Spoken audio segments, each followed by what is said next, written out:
大家好，欢迎收听台湾俗谚。今仔日要甲大家介绍的俗谚是恶马恶人骑，胭脂马拄着关老爷。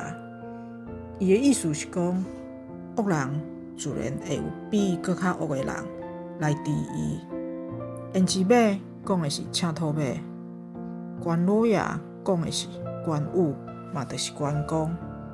赤兔马的性地野蛮怀霸，毋是普通人会使甲伊压落底，教会乖的。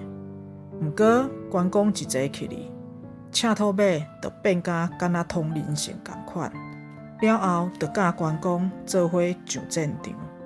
所以即句俗谚嘛会使摕来形容两个配合了足好的友谊。以上，感谢收听。